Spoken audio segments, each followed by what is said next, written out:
Donald Trump's inflammatory comments again getting him into hot water as Kamala Harris says he should be disqualified over the remarks, while Arizona's Attorney General is investigating whether it should be considered a death threat. All of this as voters have just 72 hours to make up their minds on who should be the next president of the United States. This must be disqualifying.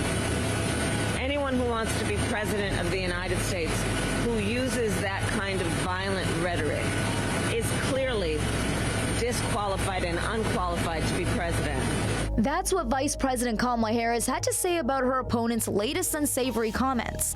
With just 72 hours until Americans head to the polls, Republican candidate Donald Trump spent some of his time at an Arizona rally targeting former Republican lawmaker Liz Cheney. She's a radical war hawk. Let's put her with a rifle standing there with 9 barrels shooting at her, okay? Let's see how she feels about it.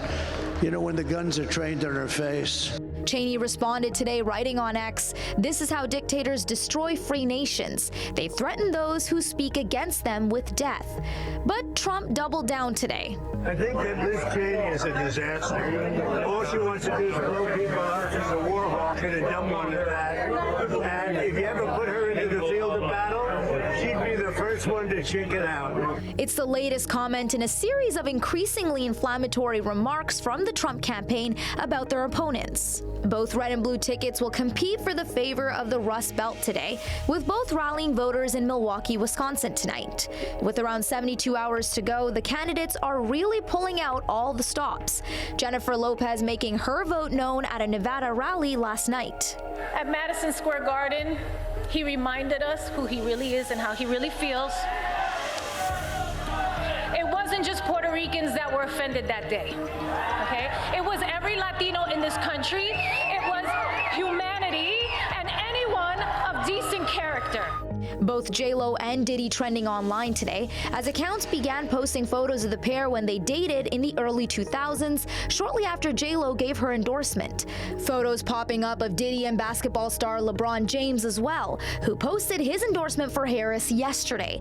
Neither Lopez or James have been named in any of the allegations or lawsuits against Sean Diddy Combs. And speaking of lawsuits, Trump is suing CBS News for $10 billion over its 60 Minutes interview with Harris, which he claims was deceitfully edited to try and help Harris win the election. CBS said it aired the entirety of Harris's answer to a question about Israel, but split across 2 separate broadcasts, with a shorter answer shown on 60 Minutes.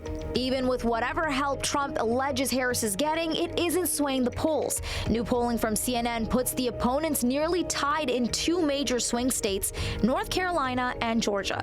And what you see, it might be a familiar story to you guys. It's like a dead heat race. I mean, it is a total toss-up. You showed the numbers at the top. Look at them again. Overall, you see in Georgia, among likely voters, Trump is at 48% support, Harris is at 47%, the flip in North Carolina, Harris at 48%, Trump at 47%. Those are tied races.